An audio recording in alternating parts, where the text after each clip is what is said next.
My mom smiled over her plate, the kind of smile she used when she wanted something to sound gentle instead of sharp. "Your sister's housewarming was so lovely," she said, cutting into her chicken. Then she looked directly at me. "So, Alyssa, when are you going to catch up?" Something in that quiet Virginia restaurant tightened around my ribs. Years of being measured against Brianna pressed into me at once. Brianna stopped mid-sip. Tom finally looked up from his phone. Even the waiter paused like he'd stepped into the wrong moment. I wasn't angry. I felt clear. I set my fork down, met my mother's eyes, and answered her calmly. No excuses, no explanations.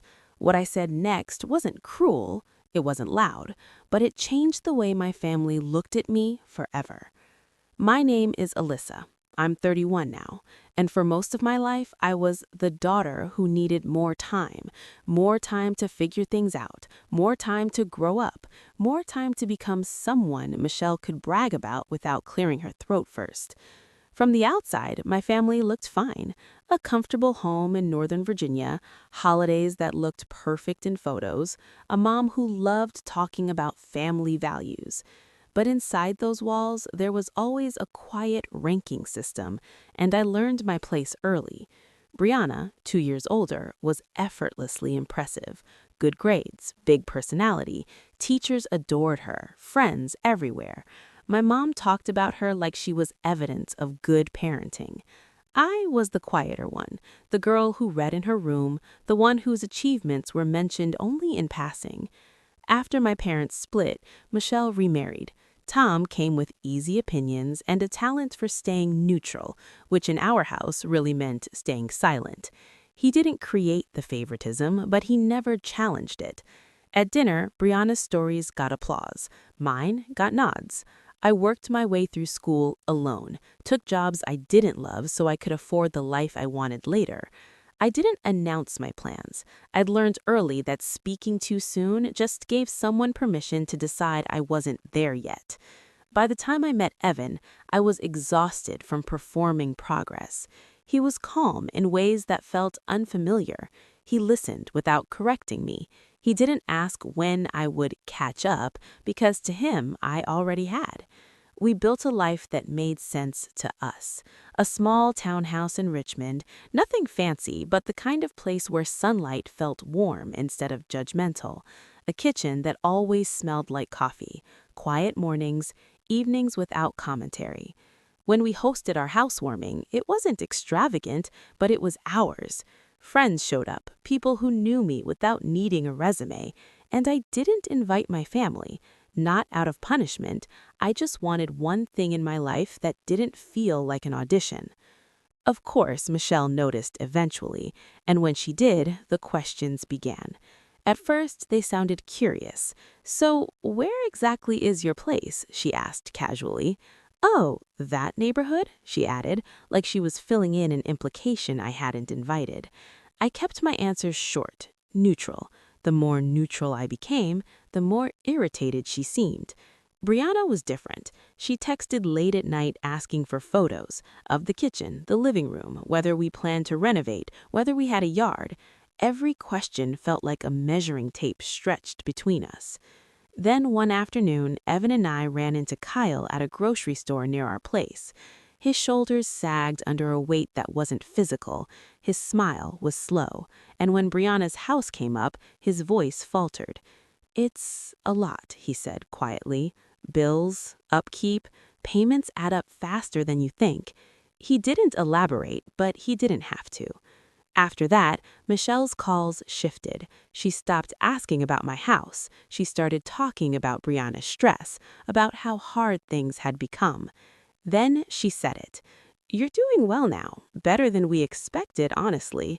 A soft insult wrapped in surprise. "Maybe you could help out a little, just until things settle." Help out meant money, not emotional support, not time, not advice. Money. I stared at the spreadsheets on my desk, numbers I'd earned slowly and deliberately. I thought about the years I worked 2 jobs, the late nights studying, the way no one had stepped in then. But now that I was finally stable, suddenly I was useful. When I said no, the air changed. Michelle didn't argue. She sounded disappointed, like I'd failed a test no one told me I was taking. Tom texted something about responsibility. Brianna went quiet, then sent a single line. "I didn't think you'd be like this." The invitations stopped. Dinners, birthdays, updates. All of it vanished unless guilt came attached. I was outside the circle again. Only this time, it wasn't because I hadn't achieved enough. It was because I wouldn't fix what I didn't break. One night on the couch with Evan, I finally said it. "I think they only want me around when I'm useful." He didn't rush to comfort me. He just nodded slowly. "Then the question is, how much access do you want to give people who don't actually see you?" I didn't answer, but something inside me shifted. For the first time in my life, I wasn't wondering how to earn my place. I was wondering what would happen if I stopped trying altogether. The silence from my family didn't explode. It just thinned. Texts faded. Group chats went quiet. I saw photos online, dinners, birthdays, gatherings, proof life continued, just not with me. When Michelle finally called, it wasn't to apologize, it was to explain. "You took things too personally," she said, like we were discussing a dessert mix-up. "Brianna's under a lot of pressure. You could have been more supportive." Supportive. The word landed like a trap. I asked her what support looked like when I worked double shifts, when I bought my car alone, when I built my life quietly without a pause. She changed the subject. Tom texted next, another lecture about family sticking together.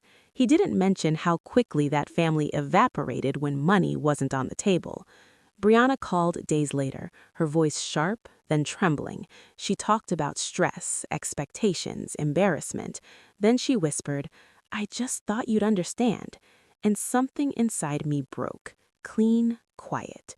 They weren't asking because they respected me. They were asking because I was convenient. I hung up on Brianna's quiet apology and sat in my home office staring at the window. Outside, Richmond moved at its usual pace, cars humming down the street, a couple walking their dog, the soft glow of porch lights flicking on as dusk settled. Nothing in the world had changed except me. That night, I told Evan everything I'd been swallowing for years, how small I felt around them, how every conversation left me replaying the words in my head, wondering what I should have said differently, how exhaustion had become my second skin. He listened, patient and steady. Then he asked a question so simple it startled me. "What do you want your life to feel like, Alyssa?" The answer came instantly. Peace. Not achievement, not validation. Peace. After that, I stopped explaining myself. I stopped shrinking. I stopped twisting my choices into shapes that would look better to people who had never really seen me. When the guilt-laced messages came, I answered politely, but briefly.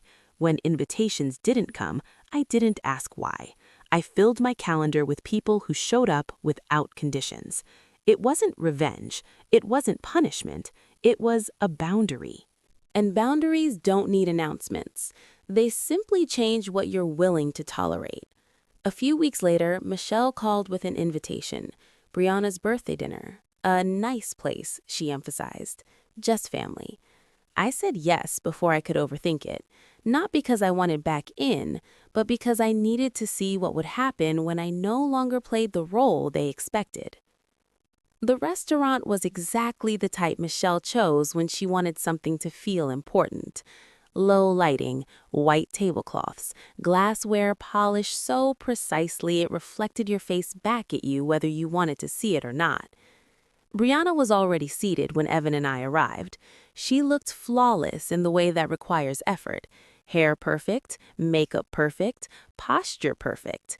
A kind of perfection that feels tight, like it might crack if she relaxed even a little. Michelle hugged her first, then Tom. I waited politely, offering a smile that didn't reach my eyes. Dinner unfolded predictably, small talk masquerading as conversation. Brianna talked about work. Michelle filled in details Brianna didn't. Tom nodded at the right times. No one asked how I was doing.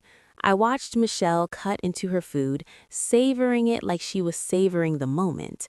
Then she set down her knife and smiled the smile I'd seen all my life, the one that meant she was about to compare us.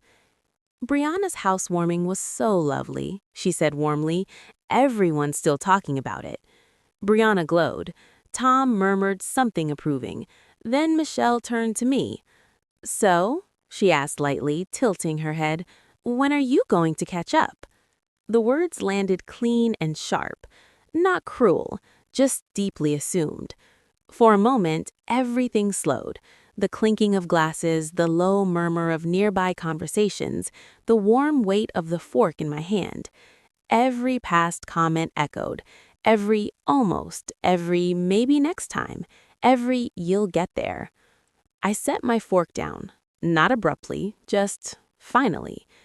I hosted mine last year, I said calmly. The table went still. Michelle blinked. Yours? What do you mean? I met her eyes. My housewarming. Evan and I had it last year. Brianna frowned. You did? Yes, I said. It was a really nice night. Michelle's confusion twisted into something else. Hurt, maybe disbelief. Why wouldn't you tell us? I took a slow breath. You just weren't on the guest list. Her fork froze midair. Reactions rippled like a quiet shockwave. Brianna's glass pausing at her lips, Tom finally looking up, Evan still beside me, steady as always. What do you mean we weren't invited? Michelle asked, her voice tightening. I mean exactly what I said. I kept my voice soft, even. We invited people who show up for us. Brianna shifted, uneasy. Alyssa, maybe we should... No, I said gently, without looking at her. I need to finish. I turned back to Michelle. For 30 years, you've made it clear that my life only matters when it looks like Brianna's. When I struggled, it was part of the process. When I succeeded quietly, it didn't count. And when I built something that made me happy, you didn't ask how it felt. You asked why you weren't invited. Michelle's eyes filled with tears. I love you, she whispered. You're my daughter. I know you think you do, I said, but love isn't pride when something looks good from the outside. It's showing up when it doesn't. Tom straightened. This feels unfair, he said. Family makes allowances for each other. I've made allowances my entire life, I replied. What I stopped doing was sacrificing myself to keep everyone comfortable. Brianna stared down at her plate. I don't realize you felt like this, she said quietly. I believed her. That didn't change anything. I'm not blaming you, I said. We were kids. You took the love that was offered. Anyone would have. But we're adults now, and I'm done pretending this dynamic is healthy. Michelle shook her head. You could have told us. I did, just not with words. I told you by building a life that doesn't revolve around your approval. Silence stretched. Someone laughed at a nearby table. Life moved on. I stood and reached for my wallet. I'm not angry, I said, laying cash on the table. I'm just done apologizing for who I am. I turned to Brianna. Happy birthday. I really do hope you find what you're looking for. Then I walked away without looking back. I already knew what I'd see. A family not shocked by my words, but by the fact that I finally meant them. The fallout arrived in small, quiet pieces. Days passed with no calls, no messages.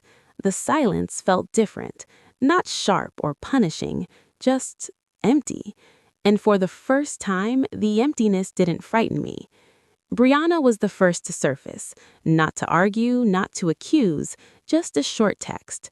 I need some space. I gave it to her. Distance can be a kind of mercy. Months passed. Brianna downsized. The big house was gone, replaced by something manageable. Her online posts changed. Fewer flawless poses, more quiet mornings, long walks, a rescue dog who looked at her like she hung the moon. Michelle reached out once, a cautious message, not an apology, just an opening. I didn't rush to fill it. Life with Evan returned to its natural rhythm. coffee in the kitchen, evenings that ended in calm, friends who stayed too long because laughter made time irrelevant. Our home felt lighter, like it had been waiting for me to stop dragging old weight through the door. I didn't feel triumphant. I didn't feel guilty. I felt steady. Sometimes I still think about that night at the restaurant, about the forks suspended midair, about the silence that followed. That silence didn't break my family. It revealed exactly where I stood when I finally chose myself. For so long, I believed love meant trying harder, being quieter, shrinking until someone finally approved of the shape I made. I was wrong. Love doesn't ask you to disappear so others can stay comfortable, and success doesn't need an audience to be real.